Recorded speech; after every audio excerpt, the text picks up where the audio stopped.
بسم الله الرحمن الرحيم. الحمد لله رب العالمين والعاقبة للمتقين والصلاة والسلام على سيدنا محمد وعلى آله وأصحابه أجمعين.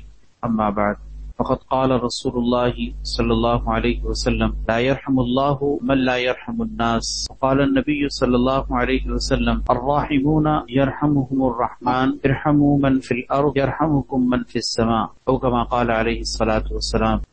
آج کی نشست میں انشاءاللہ رحم دلی کے وصف پر بات کی جائے گی کہ ہر انسان کو اپنے دل کے اندر رحم دلی کا جذبہ رکھنا چاہیے اور مخلوق خدا کے ساتھ انسان کو رحم دل ہونا چاہیے. یہ رحم دلی کا جذبہ یہ ایسی عظیم صفت ہے کہ جب ایک دفعہ انسان کے دل میں پیدا ہو جائے تو اس صفت کی برکت سے انسان کے لیے دیگر تمام اچھے اخلاق کے جذبات اور اچھے اخلاق کی صفات خود بخود پیدا ہونا شروع ہو جاتی ہیں. انسان اپنی رحم دلی کے جذبے کی وجہ سے رفتہ رفتہ ہر دل عزیز شخصیت بننے لگتا ہے، مخلوق خدا کی نظر میں بھی اور خالق کی نگاہ میں بھی. وہ اللہ کا بھی محبوب بن جاتا ہے اور لوگوں کا بھی محبوب بن جاتا ہے. اور یہ رحم دلی کی صفت کتنی عظیم ترین صفت ہے اس کا آپ اندازہ لگائیے کہ اللہ تبارک و تعالی نے قرآن کریم کے اندر سورہ فاتحہ کی ابتدا الحمدللہ رب العالمین الرحمن الرحیم مالک یوم الدین، جو اللہ تعالی نے اپنی صفات اور اپنے تعریفی کلمات ذکر کیے ہیں، ان میں بطور خاص اس صفت کو یعنی رحمان اور رحیم کو ذکر کیا ہے کہ جب ہم سورہ فاتحہ پڑھتے ہیں، اللہ رب العالمین کا شکر ادا کرتے ہیں، تو بطور خاص اس کی اس رحمت کا اور اس کے اس وصف کا نام لیتے ہیں کہ اللہ رب العالمین جو تمام جہانوں کا پروردگار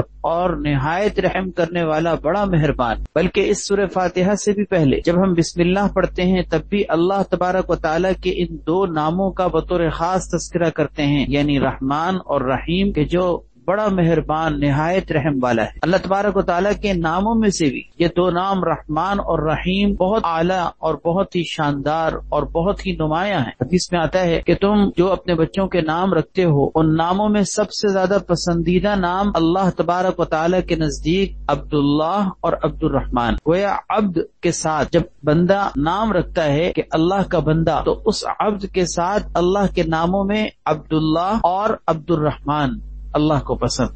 اللہ تعالیٰ کے صفاتی ناموں میں اور اللہ تبارک و تعالیٰ کی صفات کو بیان کرتے ہوئے خود اللہ تبارک و تعالیٰ نے قرآن کریم میں کئی جگہ ارحم الراحمین ذکر کیا ہے. ارحم الراحمین تمام رحم کرنے والوں سے بڑھ کر رحم کرنے والا. اللہ کی ذات ارحم الراحمین تمام رحم کرنے والوں سے بڑھ کر رحم کرنے والی، اور ہمارے پیارے نبی صلی اللہ علیہ وسلم کی ذات گرامی جو کہ اللہ تبارک و تعالیٰ کے نبیوں میں رسولوں میں سب سے برگزیدہ نبی اور تمام نبیوں کے امام، خاتم المرسلین، خاتم الانبیاء، سید الاولین والآخرین، رحمت کائنات صلی اللہ علیہ وسلم، ان کے بھی اوصاف جمیلہ کو بیان کرتے ہوئے بطور خاص اس صفت کو ذکر کیا ہے کہ وہ رحمت للعالمین. چنانچہ سورۃ الانبیاء میں ہے وما ارسلناک الا رحمت للعالمین، کہ ہم نے تو آپ کو تمام جہانوں کے لیے، تمام جہاں بھر کے لوگوں کے لیے، تمام مخلوقات عالم کے لیے آپ کو رحمت بنا کر بھیجا. یہ جو امت محمدیہ ہے جس میں اللہ تبارک و تعالیٰ نے الحمدللہ ہم سب کو شامل کیا ہے اور ہم سب کو امت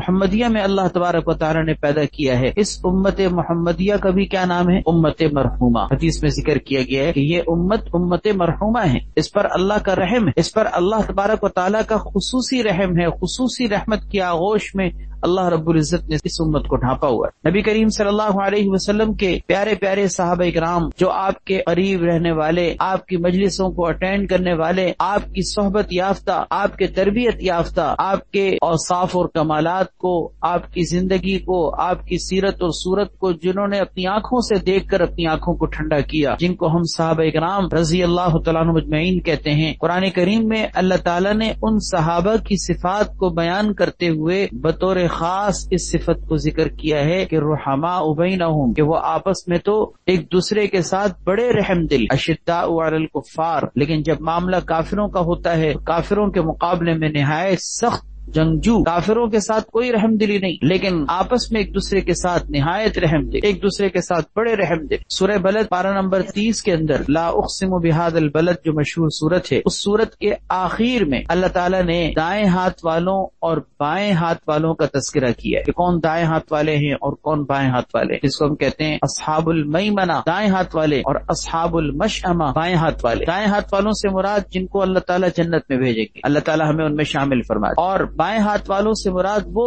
محروم لوگ کہ جو جنت کی نعمت سے محروم رہ جائیں. اللہ تعالی ہمیں ان میں شامل ہونے سے محفوظ رکھے. تو ان اصحاب المیمنہ میں دائیں ہاتھ والوں میں اللہ تبارک و تعالی نے ان کی صفات کو ذکر کرتے ہوئے فرمایا ہے کہ ثم کان من الذین آمنوا وتواصوا بالصبر وتواصوا بالمرحمہ، کہ جو ایک دوسرے کو صبر کی اور ثابت قدمی کی تلقین کرتے ہوں گے اور جو ایک دوسرے کے ساتھ رحم دلی کی ایک دوسرے کو تلقین کرتے ہوں. عام مومنین کی صفات کو بھی بیان کرتے ہوئے سورہ مائدہ پارہ نمبر 6 کے اندر اللہ تبارک و تعالی نے ذکر کیا ہے کہ اذلۃ علی المؤمنین، یہ میرے چاہنے والے، میرے ماننے والے مومن بندے وہ ہیں کہ جو اذلۃ علی المؤمنین، ایمان والوں کے اوپر بڑے ہی رحم دل ہیں. اب آپ ذرا سوچئے کہ یہ پوری ایک سیریل ہے کہ اللہ تبارک و تعالی بھی رحم کرنے والے ارحم الراحمین، نبی علیہ الصلوۃ والسلام بھی رحمت للعالمین، اسی طریقے سے آپ کی امت بھی امت مرحومہ اور آپ کے پیارے صحابہ بھی رحماء بینہم، آپ کے جو ماننے والے مومن بندے ہیں وہ بھی ایک دوسرے کے ساتھ رحم دل اور ایک دوسرے کے ساتھ رحم دلی کا جذبہ رکھنے والے. یہ ساری صفات میں آپ دیکھیے بطور خاص رحم دلی کا وصف ذکر کیا جا رہا ہے. کیا مطلب کہ ہمارا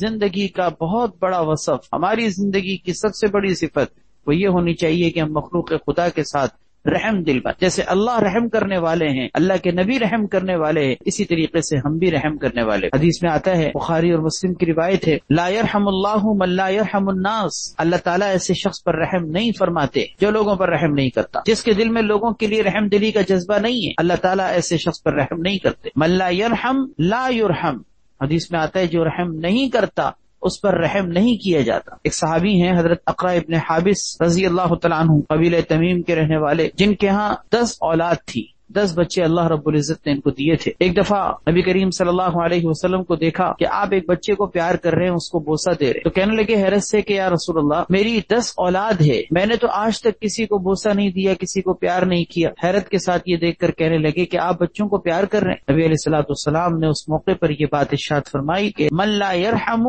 لا يرحم، جو رحم نہیں کرتا اس پر رحم نہیں کیا جاتا. یعنی کیا مطلب، آپ نے ان کو اس بات کی تعلیم دی، تلقین کی کہ بچوں کے ساتھ رحم دل بنو، ان کو پیار کرو، ان کو چومو، ان کے ساتھ اپنائیت کا، محبت کا اظہار کرو، تاکہ ان کو پتہ چلے کہ اس کے چاہنے والے ماں باپ اس سے پیار کرتے ہیں. اسی طرح کا ایک اور واقعہ حدیث کی کتابوں میں موجود ہے کہ ایک دیہاتی، کوئی اعرابی دیہاتی، بدو جس کو کہا جاتا ہے، وہ آئے نبی کریم صلی اللہ علیہ وسلم کو بچوں کو پیار کرتے ہوئے دیکھا تو کہنے لگے کہ یا رسول اللہ، ہمارے ہاں تو ایسا نہیں ہوتا کہ ہم بچوں کو پیار کرتے ہیں، لیکن آپ بچوں کو پیار کر رہے ہیں. حیرت کے ساتھ اس نے سوال کیا تو نبی علیہ الصلوۃ والسلام نے فرمایا کہ میں اور اس کے علاوہ کیا کر سکتا ہوں، میرا کوئی تم پر زور ہے کہ اگر اللہ تعالیٰ نے تمہارے دل سے رحم دلی کا جذبہ کھینچ لیا ہے تو میں کیا تمہارے دل میں کیا یہ رحم دلی کا جذبہ پیدا کر سکتا ہوں. یعنی آپ نے اس میں ایک ناگواری کا اظہار فرمایا اس جملے. کیا مطلب کہ تم اگر یہ نہیں کرتے تو اس کا مطلب تمہارے دل میں رحم دلی نہیں ہے، تمہارے دل سے رحم دلی کو کھینچ لیا گیا ہے، تو میں کیا کر سکتا ہوں، کیا میں تمہارے دل میں رحم دلی کا جذبہ پیدا کر سکتا ہوں. اس کا مطلب یہ کہ رحم دلی ہوتی ہے تو انسان لوگوں کو محبتیں دیتا ہے، محبتیں سمیٹتا ہے. ترمذی ابو داؤد کی روایت ہے، الراحمون یرحمہم الرحمن، رحم کرنے والوں پر رحمان رحم کرتا ہے، رحم کرنے والوں پر رحمان رحم کرتا ہے، یعنی اللہ کی ذات ان پر رحم کرتی ہے جو رحم کرنے والے ہیں. ارحموا من فی الارض یرحمکم من فی السماء، تم زمین والوں پر رحم کرو، آسمان والا تم پر رحم کرے گا. اللہ اکبر، کیا پیارا انداز ہے. ارحموا من فی الارض، تم زمین والوں پر رحم کرو، یرحمکم من فی السماء، آسمان والا تم پر رحم کرے گا. اللہ اکبر. اسی کو کسی شاعر نے بڑے اچھے انداز میں شعر کے اندر بھی بیان کیا ہے نا، کرو مہربانی تم اہل زمیں پر، کرو مہربانی تم اہل زمیں پر، خدا مہرباں ہوگا عرش بری پر. اللہ اکبر. تو ہم زمین والوں کے ساتھ رحم دلی کریں گے، آسمان والا ہمیں ایسے نہیں چھوڑے گا، آسمان والے کی رحمتیں ہم پر برسیں. ایک اور روایت ہے، بخاری اور مسلم دونوں میں یہ روایت موجود ہے، انما یرحم اللہ من عبادہ الرحماء، اللہ تبارک و تعالیٰ اپنے بندوں میں سے ان لوگوں پر بطور خاص رحم فرماتے ہیں جو اس کے بندے رحم کرنے والے ہوں، لوگوں کے ساتھ رحم دلی کا جذبہ رکھنے والے ہوں. ایک روایت میں ہے، اہل الجنتی ثلاثۃ، جنتی 3 طرح کے افراد ہیں، اور ان میں بطور خاص ایک اس شخص کا تذکرہ کیا گیا کہ رجل رحیم رقیق القلب لکل ذی قربى مسلم. بطور خاص ان 3 شخصوں میں سے ایک ایسا شخص ہے کہ جو رحم دل ہو، رقیق القلب، دل کے اعتبار سے نرم خو ہو، جس کے دل میں نرمی ہو، اور ہر مسلمان کے لیے، ہر قریبی اور ہر قرابت رکھنے والے شخص کے لیے اس کے دل میں رحم دلی کا جذبہ ہو۔ حدیث میں آتا ہے نبی کریم صلی اللہ علیہ وسلم نے قسم کھا کر فرمایا والذی نفسی بیدہ، قسم اس ذات کی جس کے قبضے میں میری جان ہے، تم لوگ جنت میں اس وقت تک داخل نہیں ہو سکتے جب تک کہ آپس میں ایک دوسرے کے ساتھ رحم دل نہ بنو۔ جب تک آپس میں ایک دوسرے کے ساتھ رحم دل نہیں بنو گے جنت میں داخل نہیں ہو سکتے۔ صحابہ کرام نے عرض کیا یا رسول اللہ کلنا رحیم، ہم سب رحم کرنے والے ہی تو ہیں کہ ہمارے دل میں رحم دلی کا جذبہ تو ہے۔ آپ صلی اللہ علیہ وسلم نے فرمایا انہ لیس برحمتی احدکم صاحبہ، کہ رحم دلی صرف اس چیز کا نام نہیں ہے کہ انسان اپنے ساتھیوں کے ساتھ، اپنے قریبی رشتہ داروں کے ساتھ رحم دلی کا جذبہ رکھے۔ رحم دلی صرف اس کو نہیں کہتے، ولیکن رحمت العامہ، کہ رحم دلی کا مکمل جذبہ یہ ہے کہ سب کے ساتھ رحم دلی، عام مخلوق خدا کے ساتھ سب کے ساتھ رحم دلی، سب کے ساتھ رحم دلی کا جذبہ۔ اسی لیے کہا جاتا ہے کہ محبتیں سب کے لیے، نفرت کسی کے لیے بھی نہیں، محبتیں سب کے لیے، نفرت کسی سے بھی نہیں۔ یہ جو انسان کی سوچ بنتی ہے اور اس جذبے سے انسان زندگی گزارتا ہے، اللہ کی رحمتیں اس پر برستی ہیں، اللہ اپنی رحمت کے آغوش میں اس کو ڈھانپ لیتے ہیں، کیونکہ جس بندے نے لوگوں کو محبتیں دی ہوتی ہیں اللہ تبارک و تعالیٰ کی رحمتوں کی برسات اس کے اوپر ہونے لگتی۔ اب یہ رحم دلی کسے کہتے ہیں؟ یہ تو ساری آپ کے سامنے فضیلتیں اور اہمیتیں قرآن و سنت کی روشنی میں ذکر کی گئی۔ یہ رحم دلی کہتے کس کو ہیں؟ رحم دلی کا جذبہ کیا ہوتا ہے؟ رحم دلی کا جذبہ دراصل ایک دل کی رقت کا نام، دل کی نرمی کا، کہ آپ مخلوق خدا کے ساتھ اپنے دل کو نرم کر لیں، سختی کا رویہ نہ اپنائیں، لوگوں کے ساتھ سخت رویہ اختیار نہ کریں، برتاؤ میں، سلوک میں، رویے میں سختی کا مظاہرہ نہ کریں۔ آپ کے چہرے کے اتار چڑھاؤ، آپ کے چہرے کے تغیرات، آپ کے چہرے کی رنگت لوگوں کے سامنے ایسی نہیں ہونی چاہیے کہ لوگ آپ سے دیکھ کر خار کھائیں، لوگ آپ کے قریب آنا برداشت نہ کریں۔ اپنے اخلاق کو ایسا بنائیں، ایسا شیریں بنائیں، ایسا میٹھا بنائیں کہ لوگ آپ کے پاس بیٹھ کر سکون پائیں، لوگوں کو آپ سے بات کر کے خوشی ہو، آپ کی گفتگو کے اندر حلاوت ہو، آپ کی گفتگو کے اندر شائستگی ہو، آپ کسی سے بات کریں تو پتہ چلے کہ یہ محبت کرنے والا کوئی بات کر رہا ہے۔ برتاؤ میں، رویے میں، سلوک میں، ہر چیز میں، اپنی گفتگو کے اندر، اپنے رویے کے اندر، اپنے انداز میں، اپنے طور طریقے کے اندر رحم دلی۔ جب دل کی نرمی ہو نا تو انسان مخلوق خدا کے ساتھ رحم دلی اپنے برتاؤ سے بھی کر رہا ہوتا ہے۔ جب دل ہی میں سختی ہو تو پھر رویے میں بھی سختی آ جاتی، پھر انداز میں بھی سختی آ جاتی۔ حدیث میں آتا ہے لا تنزع الرحمت الا من شقی، اللہ اکبر، ترمذی ابو داؤد کی روایت ہے یہ، لا تنزع الرحمت الا من شقی، رحم دلی کا جذبہ اس شخص سے کھینچ لیا جاتا ہے، چھین لیا جاتا ہے کہ جو شقی اور بدبخت ہو اسی کے دل سے رحم دلی کا جذبہ نکالا جاتا ہے۔ ورنہ اگر کسی کے دل میں رحم دلی کا جذبہ ہے، یہ اس بات کی دلیل ہے کہ وہ شقی اور بدبخت نہیں ہے، وہ اللہ رب العزت کا خوش بخت بندہ ہے، خوش نصیب بندہ ہے، خوش قسمت بندہ ہے، کیونکہ رحم دلی ملتی ہی اس کو ہے جس کی قسمت اچھی ہوتی ہے، جس کے نصیب اچھے ہوتے ہیں، جو خوش بخت ہوتا ہے، اور جس کے دل میں رحم دلی نہ ہو وہ بدبختی کی طرف جاتے ہیں۔ خود حدیث میں ذکر کیا گیا، علماء نے ذکر کیا ہے کہ رحم دلی کا مطلب ہے ارادۃ المنفعۃ للناس، لوگوں کو نفع پہنچانے کا ارادہ کرنا، کہ اپنے رویے سے، اپنے برتاؤ سے، اپنے سلوک سے جس کے ساتھ بھی ملیں آپ لوگوں کو نفع پہنچانے کے لیے ارادہ رکھیں۔ خیر الناس من ينفع الناس، حدیث میں آتا ہے لوگوں میں سب سے بہترین وہ ہے جو لوگوں کے لیے نفع رسانی کا ذریعہ بنے، یعنی لوگوں کے لیے نفع مند ثابت ہو، لوگوں کو اپنی ذات سے فائدہ پہنچائے، یہ لوگوں میں سب سے بہتر ہے۔ پھر اس رحمت کی مختلف صورتیں ذکر کی گئی ہیں، اس رحم دلی کے جذبے کی مختلف صورتیں، کوئی تقریباً 10 صورتیں میں آپ کے سامنے بالترتیب ذکر کر رہا ہوں کہ جن کے ذریعے سے ہم رحم دلی کا جذبہ اختیار کریں۔ پہلی صورت ہے الرحمت بنفسک، اپنی ذات پر رحم دل بنو۔ سب سے پہلے نمبر پر ہم نے ابتدا اپنی ذات سے کرنی ہے، سب سے پہلے تو ہم اپنے آپ پر رحم دلی کا جذبہ رکھیں، اپنے ساتھ رحم دل بنے۔ اپنے ساتھ رحم دل کیا؟ اپنے ساتھ رحم دلی کا کیا جذبہ ہو سکتا ہے؟ آپ سوچیں ذرا کہ آپ کے اپنی ذات کے ساتھ کیا رحم دلی ہوگی؟ اپنی ذات کے ساتھ رحم دلی یہ ہوگی کہ آپ اپنے اوپر رحم کھائیں، کہ آپ اپنے وجود پر، اپنی زندگی پر، اپنی صحت پر، اپنی جوانی پر، اپنی زندگی کے اوقات پر، آپ عمر کے جس اسٹیج پہ بھی چل رہے ہیں اپنے اوپر رحم کھائیں کہ آپ نے دنیا سے جانا ہے، کل اللہ کے پاس حاضر ہونا ہے، حساب اور کتاب ہونا ہے، قبر میں جانا ہے، آخرت کے مراحل سے گزرنا ہے۔ ان سارے مراحل کے لیے ہم تیار کریں اپنے آپ کو ضائع نہ کریں، اپنے وجود کو برباد نہ کریں، اپنے مال کو، اپنی زندگی کی ہر نعمت کو جو اللہ نے آپ کو دی ہے اس کو ضائع نہ کریں۔ یہ سب سے پہلے آپ اپنے اوپر رحم کریں۔ چنانچہ آپ سوچئے کہ جو شخص اللہ کی نافرمانی کر رہا ہے، سرکشی کی زندگی گزار رہا ہے، فسق و فجور کی زندگی گزار رہا ہے وہ دراصل اپنے اوپر ظلم کر رہا ہے، وہ اپنی ذات کے ساتھ رحم دل نہیں ہے، کیونکہ وہ اپنے آپ کو برباد کر رہا ہے، ہلاک کر رہا ہے، اپنے آپ کو ان نقصانات کے حوالے کر رہا ہے کہ جن نقصانوں کو برداشت کرنے کی کسی کے اندر سکت نہیں۔ کوئی اللہ کے عذاب کو برداشت کر سکتا ہے؟ آپ سوچئے ذرا، کوئی اللہ کے عذاب کو سہ سکتا ہے؟ کوئی قبر کے عذاب کو سہ سکے گا؟ نعوذ باللہ من ذالک، الیاذ باللہ، اللہ ہم سب کو پناہ میں رکھے۔ جب ہم میں سے کوئی برداشت نہیں کر سکتا تو کیوں ہم اپنی زندگی کو کیوں نہ ایسے طریقے سے گزاریں کہ ہم ان سارے نقصانوں سے بچیں، ہم ان ساری تکلیفوں سے بچیں۔ اسی لیے انسان جب بھی کوئی گناہ کرتا ہے تو اللہ تعالیٰ کے سامنے یہ توبہ کرتے ہوئے کہتا ہے ربنا ظلمنا انفسنا، کہ اللہ میں نے اپنے نفس پر، اپنی ذات پر ظلم کیا۔ تو ہر گناہ، ہر نافرمانی، ہر فسق و فجور کا کام اپنی ذات پر ظلم اور زیادتی ہے، اور اس ظلم اور زیادتی سے بچنا، اپنے آپ کو اللہ کی نافرمانی سے بچانا اور ایک کامیاب زندگی گزارنا، یہ اپنی ذات کے ساتھ سب سے بڑی رحم دلی ہے۔ تو اپنے آپ پر رحم دل بنے، سب سے پہلے تو اپنی ذات پر رحم کرے، الرحمت بنفسک، اپنی ذات پر رحم دل بنے۔ دوسری چیز ہے الرحمت بالوالدین، والدین کے ساتھ رحم دل بنے۔ اللہ رب العزت نے آپ کے لیے والدین کو آپ کے وجود کا ذریعہ بنایا، آپ کے زندگی کے سب سے بڑے محسن اللہ اور اس کے رسول کے بعد وہ آپ کے والدین ہیں۔ ان کا ادب، احترام، ان کے ساتھ اچھا سلوک، ان کے ساتھ گفتگو کرنے میں، رویوں میں، برتاؤ میں ایسا انداز اختیار کریں کہ پتہ چلے کہ کوئی بیٹا اپنے باپ سے بات کر رہا ہے، کوئی بیٹا اپنی ماں سے بات کر رہا ہے۔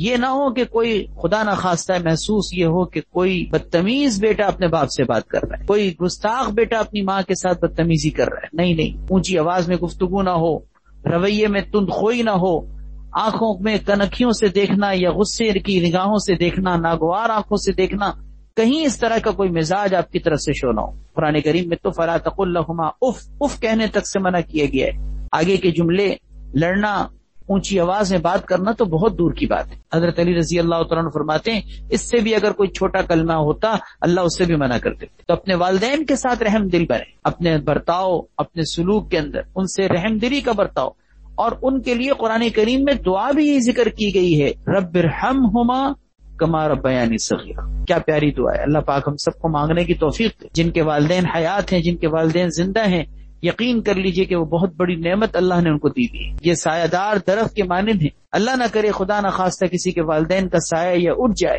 تو انسان کڑی دھوپ میں چلاتی ہوئی دھوپ میں جلتا ہوا رہ جاتا ہے، پھر پتہ چلتا ہے کہ میں کس سایہ دار درخت کے نیچے زندگی کی ٹھنڈی چھاؤں میں بیٹھا ہوا تھا۔ اللہ سب کے والدین کے سائے کو سلامت رکھے، اپنے والدین کے ساتھ اچھا سلوک کریں، ان کے ساتھ اونچی آواز میں گفتگو نہ کریں، اپنے رویے میں کہیں بھی یہ ظاہر نہ کریں کہ آپ ان سے کسی بھی قسم کی بدتمیزی کر رہے ہیں۔ خدا نہ خواستہ آج تک کبھی ہوئی، معافی مانگے ان سے، ان کے پاؤں پکڑیں، یہ نعمت بہت بڑی نعمت۔ انشکر لی ولی والدیک، اللہ تبارک و تعالیٰ نے قرآن کریم میں کئی جگہ اپنے بعد دوسرے نمبر پر والدین کے ساتھ اس نے سلوک کو ذکر کیا ہے، ایک جگہ نہیں کئی جگہ، اپنی عبادت کا حکم دیتے ہوئے کہ میرے ساتھ کسی کو شریک نہ ٹھہرانا، اور دوسرے نمبر پر سب سے پہلے مخلوق خدا کے حقوق کو بیان کرتے ہوئے والدین کا تذکرہ کیا۔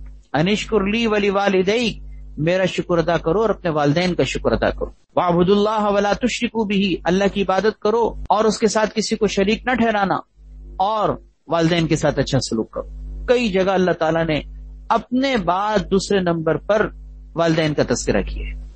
اس سے آپ اس کی اہمیت کا اندازہ لگائیے کہ کتنی اہم چیز کہ اللہ نے اپنی عبادت کا حکم دیتے ہوئے اور شرک سے منع کرتے ہوئے اس کے بعد والدین کے ساتھ اچھے سلوک کا ذکر کیا ہے۔ بہرحال دوسری چیز ہے الرحمت بالوالدین، تیسری چیز ہے الرحمت بالاولاد، اپنی اولاد کے ساتھ رحم دل بنو۔ جیسے کہ حدیث ہے میں نے بھی آپ کے سامنے ذکر کی کہ نبی علیہ الصلوۃ والسلام بچوں کو بھی بوسہ لیا کرتے تھے، پیار کیا کرتے تھے۔ اس طرح کے واقعات ملتے ہیں کہ آپ صلی اللہ علیہ وسلم کے بچوں کے ساتھ ایسے واقعات کے انسان کو حیرت ہوتی ہے۔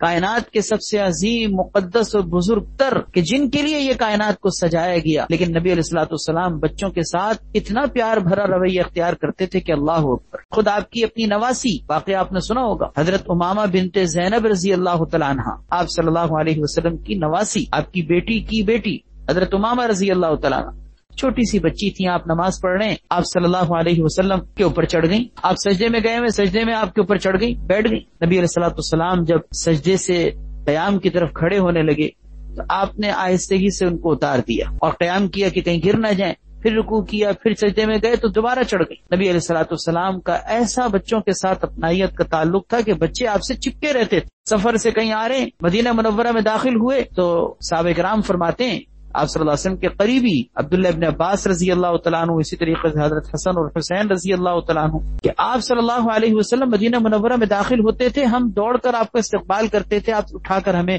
پیار کرتے تھے، سواری پہ بٹھا لیا کرتے تھے، ایک کو آگے بٹھایا، ایک کو پیچھے بٹھایا. اللہ اکبر.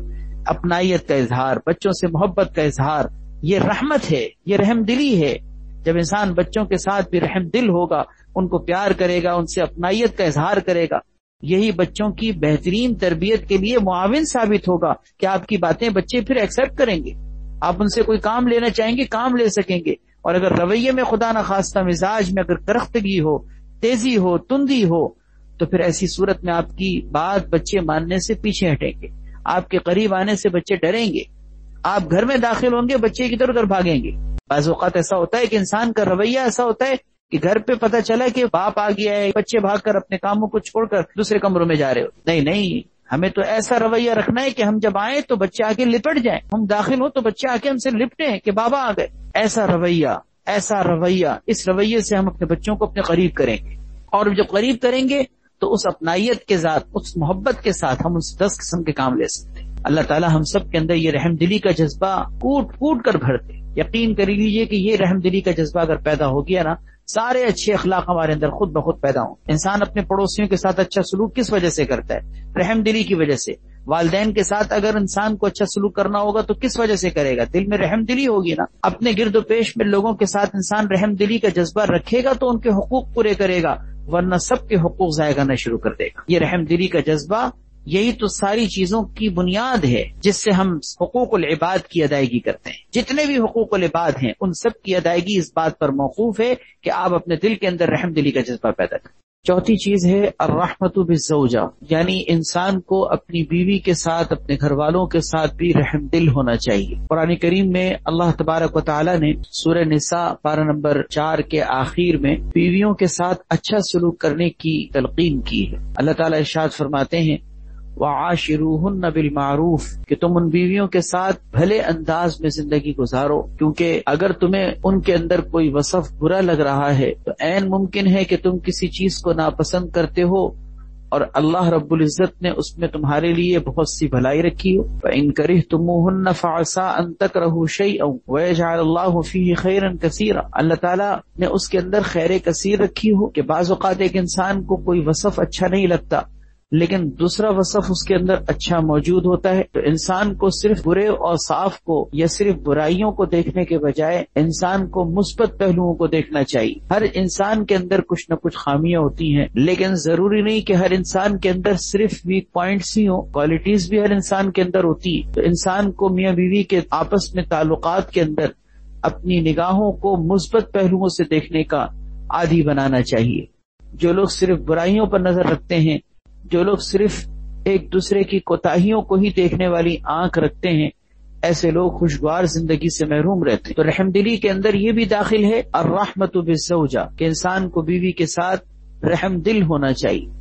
حضرت سیدنا عبداللہ ابن عباس رضی اللہ تعالیٰ عنہما فرماتے ہیں کہ آپ صلی اللہ علیہ وسلم نے ارشاد فرمایا خیرکم لأہلہ، کہ تم میں سب سے زیادہ بہتر وہ ہے جو اپنے اہل کے ساتھ بہتر ہو، اور وَأَنَا خَيْرُكُمْ لِأَهْلِي، میں تم میں سب سے زیادہ اپنے گھر والوں کے ساتھ اچھا سلوک کرنے والا ہوں. تو نبی علیہ الصلوۃ والسلام نے گویا کہ اچھے ہونے کا معیار، بہتر ہونے کا معیار ہی یہی بیان فرمایا کہ انسان اپنے گھر والوں کے ساتھ اچھا ہو. دیکھیے گھر سے باہر نکل کر لوگوں کے ساتھ اچھا رہنا یہ تو بہت سے لوگ کر لیتے ہیں، لیکن انسان کا اپنے گھر والوں کے ساتھ اچھا سلوک کرنا، اپنے گھر کے اندر رہتے ہوئے نرم مزاج رکھنا، اپنے گھر کے اندر رہتے ہوئے بری چیزوں پر صبر کرنا، اگنور کرنا، معافی اور درگزر سے کام لینا، یہ اخلاق والوں کو ہی نصیب ہوتا ہے. اللہ تعالیٰ جس کو اخلاق کا درجہ عطا فرماتے ہیں، اعلیٰ درجہ، وہی اس صفت کو اپنے اندر رکھ سکتا ہے. ایک اور روایت میں ہے، ترمذی شریف کی روایت ہے، اکمل المؤمنین ایمانا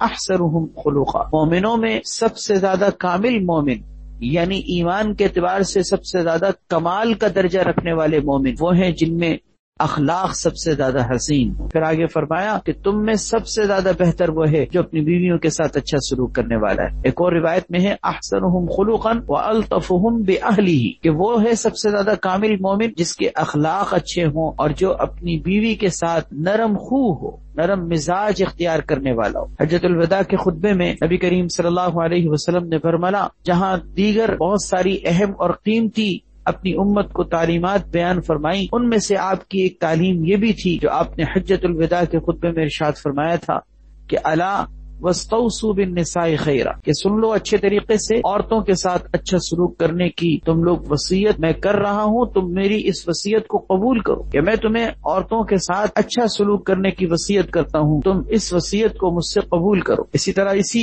حجۃ الوداع کے خطبے میں صحیح مسلم شریف کی روایت ہے کہ آپ صلی اللہ علیہ وسلم نے یہ بھی ارشاد فرمایا تھا فاتقوا اللہ فی النساء فانکم اخذتموہن بامان اللہ، کہ تم عورتوں کے بارے میں اللہ سے ڈرتے رہنا کیونکہ تم نے ان کو اللہ کے امان میں یعنی اللہ کے نام کے ساتھ ان کو حاصل کیا ہے، لہذا فاتقوا اللہ فی النساء، عورتوں کے بارے میں اللہ تبارک و تعالیٰ سے ڈرتے رہنا۔ پانچویں چیز ہے الرحمت بالارحام، رشتہ داروں کے ساتھ اچھا سلوک کرنا، رشتہ داروں کے ساتھ رحم دلی کا برتاؤ کرنا، ان کے ساتھ انسان کا رحیم اور مشفق بننا۔ رشتہ داروں کے ساتھ رحم دلی یہ ہے کہ انسان ان کے ساتھ صلہ رحمی کرے، ان کے حقوق کو پورا کرے، ان کی حق تلفی نہ کرے، ان کے ساتھ تعلقات میں قطع رحمی کا مرتکب نہ ہو، ان کے ساتھ ایسا نہ ہو کہ رشتے ناطے کاٹ کر زندگی گزارے، کیونکہ یہ شخص جو اپنے رشتہ داروں سے قطع رحمی کرتے ہوئے زندگی گزارتا ہے یہ اللہ تبارک و تعالیٰ کی رحمت سے محروم رہ جاتا۔ اللہ تبارک و تعالیٰ کی طرف سے ہر پیر و جمعرات کے دن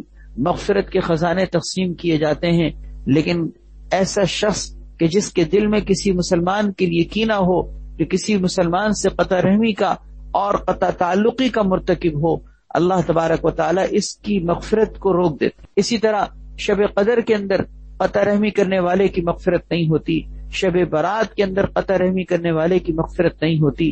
کتنے ہی قیمتی مواقع آ کے گزر جاتے ہیں اور یہ شخص قطع رحمی کرنے والا، رشتے ناطے کاٹنے والا، اپنے رشتہ داروں کے ساتھ بدسلوکی کرنے والا اللہ رب العزت کی مغفرت کے خزانوں سے محروم رہ جاتا ہے۔ بخاری شریف کی روایت ہے، نبی کریم صلی اللہ علیہ وسلم نے ارشاد فرمایا من سرہ ان یبسط لہ فی رزقہ وان ینسہ لہ فی اثرہ فلیصل رحمہ، کہ جو شخص یہ چاہتا ہو، جو شخص یہ پسند کرتا ہو کہ اس کے رزق میں برکت ہو اور اس کی عمر میں اضافہ ہو، اسے چاہیے کہ اپنے رشتہ داروں کے ساتھ صلہ رحمی کرے۔ آپ سوچئے ذرا، ہر انسان یہ چاہتا ہے کہ میرا رزق بڑھ جائے، میری زندگی بڑھ جائے، میری زندگی میں برکت ہو، مجھے اللہ تبارک و تعالیٰ وسیع رزق عطا فرمائے جو یہ چاہتا ہو اسے چاہیے کہ فلیصل رحمہ، اپنے رشتہ داروں کے ساتھ حسن سلوک کرے، صلہ رحمی کا برتاؤ کرے۔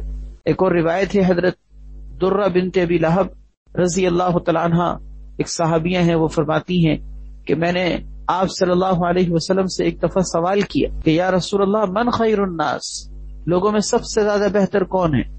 آپ صلی اللہ علیہ وسلم نے ارشاد فرمایا اتقاہم للرب، لوگوں میں سب سے زیادہ بہتر وہ ہے کہ جو اپنے رب تبارک و تعالی سے یعنی اپنے پروردگار سے خوب ڈرنے والا ہو۔ دوسرے نمبر پر جو رشتہ داروں میں سب سے زیادہ صلہ رحمی کرنے والا ہو۔ تیسرے نمبر پر جو لوگوں کو سب سے زیادہ نیکیوں کی تعلیم دینے والا، نیکیوں کا حکم دینے والا ہو۔ اور چوتھے نمبر پر جو لوگوں میں سب سے زیادہ گناہوں سے لوگوں کو روکنے اور منع کرنے والا ہو۔ چار باتیں آپ نے ذکر کی۔ سب سے پہلے نمبر پر اتقاہم للرب، رب تبارک و تعالی سے سب سے زیادہ ڈرنے والا، اوصلہم للرحم، سب سے زیادہ رشتہ داروں کے ساتھ صلہ رحمی کرنے والا، اور تیسرے چوتھے نمبر پر سب سے زیادہ امر بالمعروف اور نہی عن المنکر کرنے والا۔ ان چاروں میں بھی آپ دیکھیں بطور خاص یہ ذکر کیا گیا ہے کہ جو سب سے زیادہ صلہ رحمی کرنے والا ہے یہ لوگوں میں سب سے زیادہ بہتر ہے۔ ایک اور روایت میں ہے آپ صلی اللہ علیہ وسلم نے ارشاد فرمایا اللہ سے ڈرو، اپنے رشتہ داروں کے ساتھ صلہ رحمی کیا کرو۔ اللہ سے ڈرو، اپنے رشتہ داروں کے ساتھ صلہ رحمی کیا کرو، اس لیے کہ صلہ رحمی سے زیادہ جلدی کسی چیز کا اجر و ثواب اور نتیجہ نہیں ملنے والا۔ کیا مطلب کہ سب سے زیادہ جلدی جس چیز کا اجر انسان کو دنیا ہی میں مل جاتا ہے، دنیا ہی میں اپنی آنکھوں سے انسان جس کا نتیجہ اور رزلٹ اپنی آنکھوں سے دیکھ رہا ہوتا ہے وہ صلہ رحمی۔ اس لیے ہم سب کو اپنے رشتہ داروں کے ساتھ اچھے سلوک کا برتاؤ کرنے کی بھرپور فکر کرنی چاہیے۔ آج ہم معاشرے کے اندر اس حوالے سے بڑی کوتاہیاں دیکھتے ہیں کہ چھوٹی چھوٹی باتیں جو اگنور کرنے کے قابل ہوتی ہیں ان کو ہم اتنا زیادہ اپنے دل پر لیتے ہیں کہ وہ چھوٹی بات بھی پہاڑ بن جاتی۔ غلط فہمیوں کے نتیجے میں، بدگمانیوں کے نتیجے میں ہمارے تعلقات متاثر ہوتے ہیں کہ بعض اوقات ہم ایک دوسرے سے اتنا کٹ جاتے ہیں کہ ایک دوسرے کی شکل تک دیکھنا گوارا نہیں ہوتا، اور ان غلط فہمیوں اور ان بدگمانیوں کے پیچھے شیطانی وسوسے کار فرما ہوتے ہیں جن کو ہم اپنے دل میں جگہ دیتے ہیں اور چھوٹی سی بات کو بڑا بناتے ہیں۔ رشتہ داروں کے ساتھ انسان کو اچھا سلوک کرنا چاہیے اور یہ بھی نہیں دیکھنا چاہیے کہ انہوں نے ہمارے ساتھ کیا کیا۔ بعض اوقات انسان یہ سمجھتا ہے کہ میں تو اچھا سلوک کر رہا ہوں، لیکن اگر وہ غلط کر رہے ہیں تو اس کا مطلب یہ کہ اب اگر وہ غلط کر رہے ہیں تو میرا کام بھی یہ ہے کہ میں بھی ان سے کٹ جاؤں، کیونکہ میں نے تو کوئی برا نہیں کیا۔ اگر وہ غلط ہے تو اس کا مطلب یہ نہیں ہے کہ آپ بھی غلط ہیں۔ اگر وہ غلط ہیں تو اس کا یہ مطلب نہیں کہ آپ بھی ان سے نہ ملیں۔ اگر وہ آپ سے نہیں ملنا چاہتے تو آپ ان سے نہ ملیں، یہ تقاضا نہیں ہے۔ ہمیں تو حدیث میں یہاں تک بتایا گیا ہے کہ جو تم سے صلہ رحمی نہیں کرتا، جو تم سے قطع رحمی کا مرتکب ہو رہا ہے، تم اس کے ساتھ بھی صلہ رحمی کرو۔ حدیث میں آتا ہے صل من قطعک، کہ تم اس کے ساتھ بھی صلہ رحمی کرو جو تم سے قطع رحمی کرتا ہے۔ بلکہ ایک روایت میں تو کیا عجیب الفاظ میں نبی کریم صلی اللہ علیہ وسلم نے اس کی ترغیب دی۔ آپ نے فرمایا ان افضل الصدقۃ علی ذی الرحم الکاشح، افضل ترین صدقہ یہ ہے کہ انسان ایسے رشتہ داروں کے ساتھ صلہ رحمی کر رہا ہو اور ایسے رشتہ داروں کو صدقہ دے رہا ہو اور ان کو عطایا اور ہدایہ دے رہا ہو، تحائف دے رہا ہو کہ جن کے دل میں آپ کے لیے اچھے جذبات نہیں، یعنی رشتہ داروں میں ایسے لوگ کہ جو آپ کے لیے اچھا جذبہ نہیں رکھتے، آپ کے ساتھ ان کا برتاؤ اچھا نہیں ہے، لیکن آپ بدلے میں ان کو تحفہ دے رہے ہیں، آپ ان کو بدلے میں ہدیہ دے رہے ہیں، آپ ان کے ساتھ بھی کوشش کر رہے ہیں کہ تعلقات اچھے ہوں۔ فرمایا یہ صدقہ صرف صدقہ نہیں بلکہ افضل ترین صدقہ ہے، افضل ترین صدقہ۔ اس کی افضل ترین ہونے کی وجہ یہ ہے کہ ایک تو رشتہ داروں کے ساتھ نارمل حالت میں بھی صدقہ ڈبل اجر رکھتا ہے کہ صدقے کا ثواب الگ ملتا ہے، ساتھ میں انسان کو صلہ رحمی کا بھی ثواب ملتا ہے۔ لیکن اگر وہ رشتہ دار ایسے ہیں کہ جنہوں نے آپ کے ساتھ برا برتاؤ کیا ہوا ہے تو پھر ایسے رشتہ داروں کو دینا صرف ڈبل اجر ہی نہیں بلکہ اس پر بھی انسان کو مزید اجر و ثواب اس وجہ سے ملتا ہے کہ انسان اپنے نفس کی خواہشات کو کچل کر نہ چاہتے ہوئے بھی صدقہ کر رہا ہوتا ہے۔ ظاہر ہے کہ جو آپ کے ساتھ اچھا سلوک نہیں کرتے ان کو دینا، ان کے ساتھ اچھا سلوک کرنا، ان کے ساتھ حسن سلوک کا برتاؤ کرنا یہ انسان کے لیے آسان نہیں ہوتا، لیکن ظاہر ہے کہ جب ایک مشکل کام آپ نے کیا اللہ تبارک و تعالی کی طرف سے اس موقع پر نوازا بھی زیادہ جاتا ہے۔ حدیث میں آتا ہے کہ انسان کے لیے صلہ رحمی کی برکت سے آخرت میں حساب نہایت آسان ہو جاتا ہے۔ حدیث میں آتا ہے نبی کریم صلی اللہ علیہ وسلم نے ارشاد فرمایا ثلاث من کن فیہ حاسبہ اللہ حسابا یسیرا، کہ جس شخص کے اندر تین خصلتیں جس کے اندر ہوں، فرمایا کہ اللہ تعالیٰ قیامت کے دن اس کا حساب نہایت آسان فرما دیں گے اور اللہ اپنی رحمت سے اس کو جنت میں داخل فرما دیں گے۔ صحابہ کرام نے پوچھا یا رسول اللہ وہ کون سے تین لوگ ہیں؟ آپ نے فرمایا تعطی من حرمک وتصل من قطعک وتعفو عن من ظلمک۔ پہلی چیز یہ کہ جو تمہیں محروم رکھتا ہے، تمہیں کچھ نہیں دیتا، تم اس کو بھی دو۔ دوسری چیز وتصل من قطعک، جو تم سے قطع رحمی کرتا ہے تم اس کے ساتھ صلہ رحمی کرو۔ اور تیسری چیز وتعفو عن من ظلمک، جو تمہارے ساتھ ظلم و زیادتی کرتا ہے تم اس کے ساتھ درگزر کا معاملہ کرو۔ ان تین صفات کی بنیاد پر فرمایا کہ اللہ تبارک و تعالی حساب اور کتاب نہایت آسان کر دیں گے اور قیامت کے دن اللہ اپنی رحمت سے اس کو جنت میں داخل فرمائیں گے۔ 5 چیزیں ہو گئی۔ چھٹی چیز ہے الرحمت بالضعفاء، کمزوروں کے ساتھ رحم دل ہونا۔ کمزور لوگ جیسے کہ فقراء ہیں، مساکین ہیں، آپ سے مرتبے اور مقام میں چھوٹے ہیں، معاشرے کے اعتبار سے نیچ طبقے کے سمجھے جاتے ہیں، لوگوں میں ان کا وہ عزت اور مقام نہیں، یعنی مالی اعتبار سے کمزور ہیں، جسمانی اعتبار سے کمزور ہیں، کسی بھی حیثیت سے وہ کمزور ہیں، ایسے لوگوں کو ضعفاء کہا جاتا ہے۔ اسی طرح ان میں وہ بوڑھے لوگ بھی داخل ہیں جو عمر رسیدہ ہوتے ہیں، اللہ تبارک و تعالیٰ کے نزدیک ان کا کیا مقام اور مرتبہ ہوتا ہے، اگرچہ جسمانی اعتبار سے ہم ان کو کمزور سمجھ رہے ہوتے ہیں لیکن وہ بزرگ کہلانے والے لوگ جو عمر رسیدہ ہوتے ہیں، بڑی عمر کے حصے میں داخل ہو چکے ہوتے ہیں، اب ایسے لوگوں کا مقام اور مرتبہ اللہ کے نزدیک بڑا ہوتا ہے، تو ان کے ساتھ بھی اچھا سلوک کرنا، اپنے بڑوں کے ساتھ اچھا سلوک کرنا، اسی طریقے سے جسمانی اعتبار سے، مالی اعتبار سے کمزوروں کے ساتھ انسان کا رحم دلی کا برتاؤ کرنا، یہ اللہ تبارک و تعالیٰ کو پسند ہے۔ حدیث میں آتا ہے، اما عائشہ صدیقہ رضی اللہ تعالیٰ عنہ سے آپ صلی اللہ علیہ وسلم نے ایک موقع پر فرمایا کہ یا عائشہ احب المساکین، مسکینوں کے ساتھ محبت کیا کرو، فإن اللہ یقربک یوم القیامہ، قیامت کے دن اللہ تبارک و تعالیٰ اس کی برکت سے تمہیں اپنے قریب کر دیں۔ مسکینوں کے ساتھ محبت کیا کرو اور ان کے قریب رہا کرو، اللہ تعالیٰ اس کی برکت سے کل قیامت کے دن تمہیں اپنے قریب کر دیں۔ تو کمزوروں کے ساتھ انسان کو رحم دل ہونا چاہیے، رحم دل، جس کا مطلب یہ ہے کہ آپ اپنی ذات سے ان کو نفع پہنچائیں، اپنی ذات سے ان کا ادب اور احترام کریں، ان کے ساتھ شفقت کا برتاؤ کریں، ان کے ساتھ گفتگو میں شائستگی اور ادب اور احترام کو ملحوظ رکھیں۔ اگر اللہ نے آپ کو مالی وسعت دی ہے اور آپ کمزوروں کے کام آ سکتے ہیں مالی اعتبار سے، آپ مالی اعتبار سے کام آئیں۔ اگر آپ جانی اعتبار سے ان کی کوئی مدد کر سکتے ہیں، آپ ان کی مدد کریں۔ آپ کچھ نہیں کر سکتے، کم سے کم ادب اور احترام، جیسے کہ بڑوں کا ادب اور احترام ہوتا ہے، بزرگوں کا ادب اور احترام ہوتا ہے، بوڑھے لوگوں کا ادب اور احترام ہوتا ہے، یہ سب کمزوروں کے ساتھ رحم دلی ہے۔ اس رحم دلی کے جذبے سے زندگی گزارنے والا انسان اللہ تبارک و تعالیٰ کے رحم و کرم کا مستحق بنتا ہے کہ الراحمون یرحمہم الرحمن، کہ رحم کرنے والوں پر رحمان رحم کرتا ہے۔ تو اگر ہم معاشرے کے ان لوگوں پر رحم کریں گے، رحم دلی کے ساتھ زندگی گزاریں گے، اللہ تبارک و تعالیٰ کے رحم و کرم کے انشاءاللہ ہم مستحق بنیں گے۔ اسی طریقے سے رحمت کی ایک اور صورت ہے الرحمت بالعاصی، یعنی گناہگاروں کے ساتھ رحم دل ہونا۔ گناہگاروں کے ساتھ رحم دلی کا مطلب یہ ہے کہ آپ ان کے ساتھ رحم دلی کا برتاؤ کرتے ہوئے انہیں رائے راست پر لانے کی کوشش کریں۔ کوئی گناہوں کی، فسق و فجور کی اور اللہ کی نافرمانیوں والی زندگی گزارنے میں مست ہے، ہم اس کو سمجھائیں، اپنی ذات سے اس کو نفع پہنچائیں، اس پر رحم کھائیں، اس بات پر رحم کھائیں کہ یہ کیا اپنے آپ کو ہلاک کرنے میں لگا ہوا، اپنی آخرت کو برباد کرنے میں مصروف ہے۔ اس کے ساتھ رحم دلی کا برتاؤ یہ ہے کہ ہم اس کا ہاتھ پکڑیں، ہم اس کو رائے راست پر لائیں، اس کو سمجھائیں، اس کو اپنے حال پر نہ چھوڑیں۔ بہت سارے ہمارے گرد و پیش میں ایسے لوگ ہوتے ہیں کہ جن کو ہم چھوڑ دیتے ہیں اپنے حال پر اور ہم کہتے ہیں کہ جیسا چاہے یہ کرتا پھرے، ہم سمجھا کے تھک چکے ہیں۔ یاد رکھیے، ہم اپنے حصے کا کام اگر کرتے رہیں، انشاءاللہ ایک نہ ایک دن آپ کی نصیحت، آپ کی یہ کوشش، آپ کی یہ تعلیم و تلقین انشاءاللہ رنگ لائے گی اور کام دے گی۔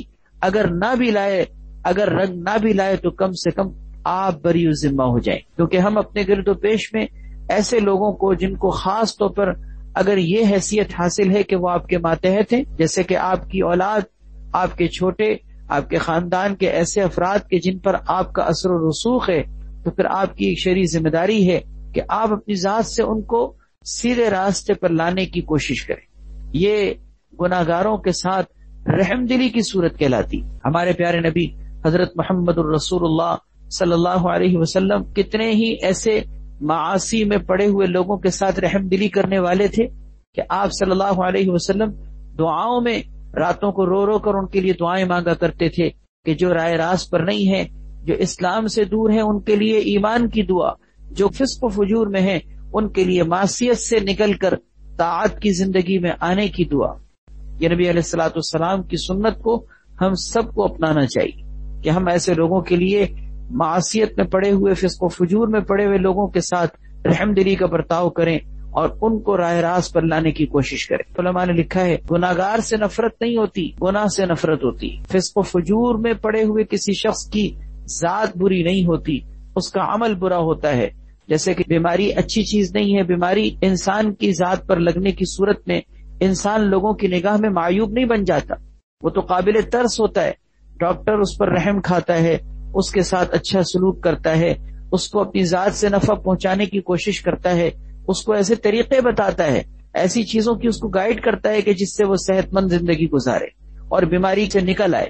تو جس طرح ایک بیمار کے ساتھ ہم یہ سلوک کرتے ہیں کہ ہم جانتے ہیں کہ بیماری کی حالت سے یہ نکل جائے کسی طریقے سے، اور ہم اس کو ایسا گائیڈ کریں کہ یہ اپنی بیماری کی زندگی سے نکلے، اسی طرح معصیت میں پڑے ہوئے شخص سے نفرت نہ کریں، اس کو حقارت کی نگاہ سے مت دیکھیں.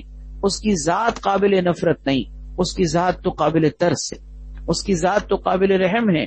ہاں یہ ہے کہ ہم اس کے فعل سے نفرت کریں گے، اس کے فسق و فجور کے کام سے نفرت کریں گے، جس بدعملی کی زندگی میں وہ پڑا ہے اس زندگی سے تو نفرت کریں گے، لیکن اس کی ذات سے نفرت نہیں. اس لیے کہ اگر ہم نے اس کی ذات سے نفرت کی تو پھر ہم اس کو سمجھائیں گے کیسے، اس کو امر بالمعروف اور نہی عن المنکر کیسے کرے. اسی طریقے سے 8ویں صورت یہ ہے کہ الرحمت علی ما تحت یدیک، کہ انسان اپنے ماتحتوں کے ساتھ رحم کرے. اپنے ماتحتوں کے ساتھ رحم دلی کا برتاؤ یہ ہے کہ آپ کے ماتحت چاہے وہ نوکر ہوں، خادم ہوں، خانسامہ ہوں، یا گیٹ کیپر ہوں، ڈرائیور ہوں، مزدور ہوں، جو آپ کے ماتحت ہیں ان کے ساتھ رحم دلی کا برتاؤ. اپنی ذات سے ان کو نفع پہنچائیے، ان کے ساتھ رحم دلی اور شفقت کا برتاؤ کیجیے. اپنے انداز میں، اپنے رویوں میں ایسی سختی کا برتاؤ نہ کیجیے کہ وہ آپ سے تنگ ہوں، وہ آپ سے تکلیف میں مبتلا ہوں. ان کی تنخواہ، ان کی سیلری، ان کے ساتھ جو آپ کا معاہدہ ہوا ہے تنخواہ وغیرہ کے دینے کا، وہ وقت پر ادا کیجیے. حدیث میں آتا ہے اعطوا الاجیر اجرہ قبل ان یجف عرقہ، او کما قال علیہ الصلوۃ والسلام، فرمایا مزدور کو اس کی مزدوری اس کے پسینہ خشک ہو جانے سے پہلے وقت پر اس کی سیلری دینا، اس کے ساتھ اچھا سلوک کرنا، اس کو ایسا کام نہ دینا کہ جو اس کے تحمل سے زیادہ ہو، اس کے ساتھ گفتگو میں شائستگی کو ملحوظ رکھنا، اس لیے کہ وہ بھی ایک انسان ہے، وہ آپ کا غلام، زر خرید غلام نہیں. اپنے ماتحتوں کے ساتھ اچھا سلوک کرنا یہ رحم دلی کی ایک بڑی عظیم شکل. حدیث میں آتا ہے نبی علیہ الصلوۃ والسلام اپنی وفات کے وقت میں جب دنیا سے تشریف لے جا رہے تھے، حضرت علی رضی اللہ تعالیٰ عنہ نے آپ صلی اللہ علیہ وسلم کو کچھ کہتے ہوئے آپ کے ہونٹوں کی حرکت دیکھی. تو آواز نہیں آ رہی تھی لیکن ہونٹ حرکت میں تھے. حضرت علی رضی اللہ تعالیٰ عنہ نے آپ صلی اللہ علیہ وسلم کے ہونٹ مبارک کے قریب اپنے کان کیے کہ میں ذرا سنوں کہ آپ اس موقع پر کیا ارشاد فرما رہے ہیں. آپ کی زبان اقدس سے نکلنے والا جملہ کیا تھا؟ الصلاۃ وما ملکت ایمانکم، الصلاۃ وما ملکت ایمانکم. دیکھو نماز کا خیال رکھنا اور اپنے ماتحتوں کے ساتھ اچھا سلوک کرنا. دیکھو نماز کا خیال رکھنا، اپنے ماتحتوں کے ساتھ اچھا سلوک کرنا. گویا دنیا سے جاتے جاتے نبی علیہ الصلوۃ والسلام نے ہمیں ایک نماز کے بارے میں تلقین فرمائی، دوسرا اپنے ماتحتوں کے ساتھ اچھا سلوک کرنے کی تلقین، اپنے ماتحتوں کے ساتھ اچھا سلوک کرنے کی تلقین کی. اس کا مطلب ہمیں اپنے ماتحتوں کے ساتھ سلوک میں، رویے میں، برتاؤ میں رحم دلی کا جذبہ رکھنا چاہیے، کیونکہ وہ بھی ایک انسان ہے. صرف محتاجی کی وجہ سے، کسی ضرورت کی وجہ سے اگر وہ ہمارے کام کرنے کے لیے اپنے آپ کو پیش کر رہے ہیں تو ہم ان کی ذات کو ایسا ظلم و زیادتی کا نشانہ نہ بنائیں کہ ان کی زندگی جانوروں جیسی زندگی بن جائے. بعض اوقات لوگ متکبرانہ انداز میں اس طرح کا رویہ رکھتے ہیں کہ جیسے لگتا ہے کہ کوئی غلام اور آقا کا معاملہ ہے. ایسا نہیں ہونا چاہیے. اپنے ماتحتوں کے ساتھ رحم دلی یہ ہے کہ آپ اپنی ذات سے ان کو نفع پہنچائیے، ان کی طاقت اور قوت سے زیادہ کا ان کو متحمل نہ بنائی. اسی طریقے سے 9ویں صورت یہ ہے کہ الرحمت علی العامہ، یعنی عام تمام لوگوں کے ساتھ. یہ تو مختلف لوگوں کے طبقات ذکر کیے گئے. ایک یہ کہ تمام طبقات زندگی کے اندر جتنے بھی لوگ ہیں سب کے ساتھ اچھا سلوک کرنا، سب کے ساتھ رحم دل بننا، چاہے وہ آپ کا رشتہ دار ہو یا نہ ہو، آپ کی اس سے کوئی معرفت جان پہچان ہو یا نہ ہو، عام جو بھی انسان ہے سب کے ساتھ رحم دلی. حتیٰ کہ علماء نے لکھا ہے کہ کافر کے ساتھ بھی رحم دلی. کافر کے ساتھ کیا رحم دلی؟ انسانیت کے ناطے سے وہ بھی قابل رحم ہے، اور انسانیت کے ناطے سے وہ بھی رحم دلی کے جذبے کے قابل ہے. اور اس بات کا بھی رحم دلی کے ساتھ تعلق ہے کہ ہم اس کافر کے ساتھ بھی رحم دلی یہ کہ ہم اس کو رائے حق پر لانے کی، ایمان پر لانے کی، اسلام پر لانے کی کوشش کریں. یعنی سب کے ساتھ رحم دلی.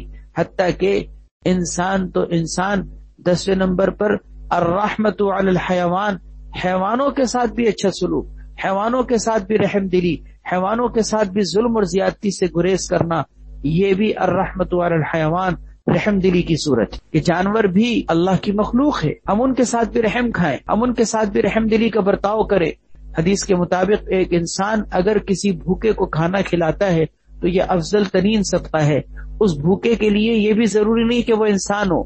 اگر بھوکا کوئی جانور ہے اور آپ جانور کو بھی بھوک اور پیاس کی حالت میں دیکھتے ہیں اور اس کے ساتھ رحم دلی کرتے ہیں، آپ اس کو کھانا یا اس کو پانی پلا دیتے ہیں، ہو سکتا ہے کہ یہی چیز آپ کے لیے کل مغفرت کا ذریعہ بن جائے. جیسا کہ وہ مشہور واقعہ آپ نے سنا ہے کہ ایک عورت جو فاحشہ عورت تھی، گندے کاموں میں پڑی ہوئی عورت، لیکن کسی گزرتے ہوئے کنویں کے منڈیر پر ہانپتے ہوئے ایک کتے کو دیکھا جو پیاس سے بلک رہا تھا. اس کتے کو پانی پلانے کے لیے کنویں پر کوئی ڈول بھی دستیاب نہیں تھا. اس عورت نے رحم دلی کا جذبہ دیکھیے کہ اس نے اپنے موزے اتارے، جو لیدر کے موزے ہوتے، اس موزے پر اپنا دوپٹہ باندھا اور اس دوپٹے سے اس موزے کو اس نے کنویں کے اندر اتارا اور تھوڑا سا پانی جو نکلا وہ پانی نکال کر اس نے ہانپتے ہوئے کتے کو پلایا، جو زبان نکالے ہانپ رہا تھا، پیاس سے جو ہے وہ بےتاب تھا. اللہ تبارک و تعالیٰ کو اپنی اس بندی کی ادا اتنی پسند آئی کہ وہ فاحشہ عورت کی مغفرت کر دی گئی، فاحشہ عورت کی مغفرت کر دی. آپ سوچیں ذرا، نبی علیہ الصلوۃ والسلام نے یہ واقعہ ذکر کیا ہے کہ اس عورت کی صرف اس عمل پر مغفرت ہو رہی. آپ سوچیں جب ایک کتے کو پانی پلانے پر مغفرت ہو رہی ہے، ایک کتے کو پانی پلانے پر مغفرت ہو رہی ہے، عام انسانیت کے ساتھ رحم دلی کا برتاؤ کرنے پر انسان کو کیا کچھ مل سکتا ہے. اس لیے ہم کسی عمل کو حقیر نہ سمجھیں.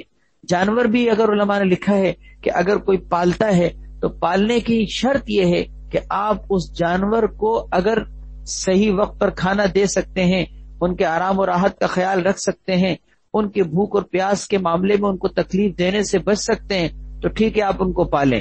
اگر آپ نہیں پال سکتے، آپ ان کے آرام و راحت کا خیال نہیں رکھ سکتے، آپ اپنی ذات سے ان کو تکلیفیں دے رہے ہیں، تو آپ کے لیے جانوروں کو پالنا بھی درست نہیں. وقت پر ان کے چارے کا انتظام، ان کے رہنے وغیرہ کے اعتبار سے ان کو تکلیف نہ ہو، یہ ضروری ہے.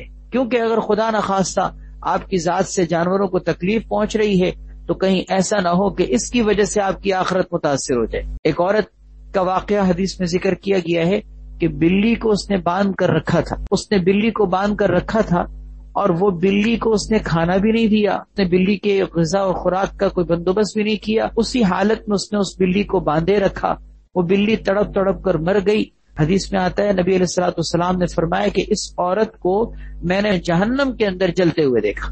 اس بلی کی وجہ سے اس کو عذاب دیا جا رہا تھا جس کو اس نے باندھ کے رکھا تھا.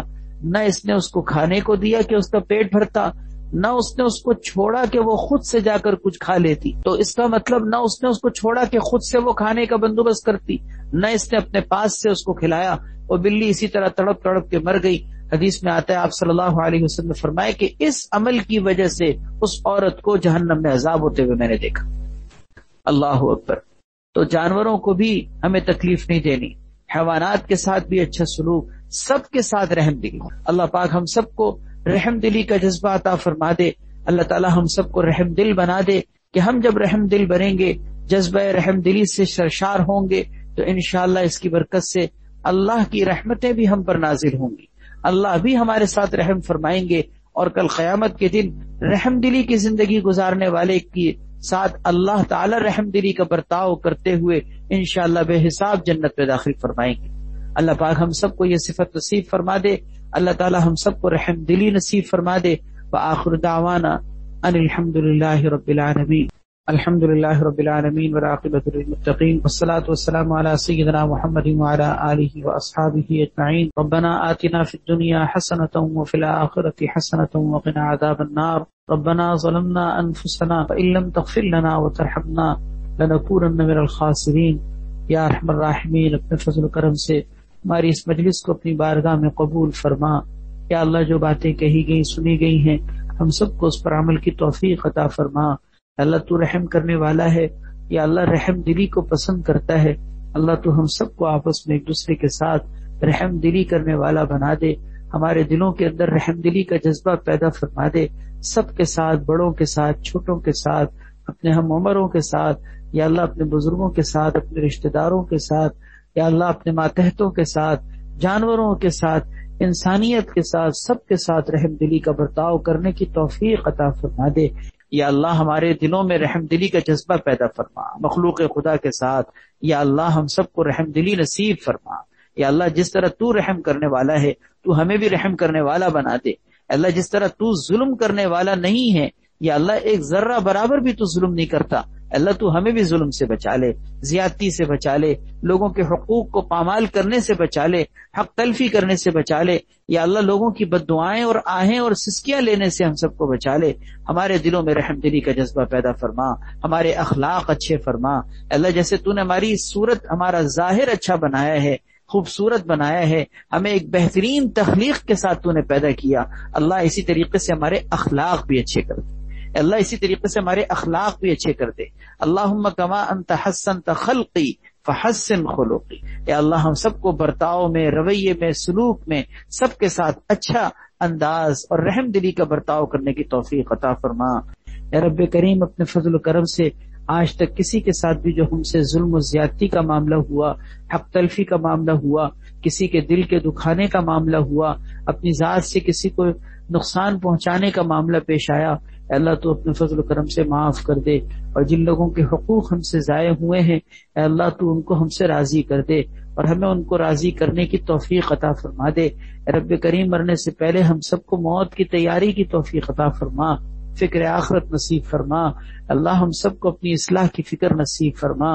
اپنے پیارے حبیب سرکار دو عالم صلی اللہ علیہ وسلم کی مبارک سنتوں کو یا اللہ ہمیں عمل میں لانے کی اور اپنانے کی توفیق عطا فرما. یا رب کریم جو اس مجلس میں شریک ہے، مردوں میں یا عورتوں میں، یا اللہ سب کو اپنے فضل و کرم سے دنیا اور آخرت کی ساری خیریں عطا فرما، ساری بھلائیاں عطا فرما. سب کے اللہ سب کے دلوں کو ہدایت کے نور سے منور فرما.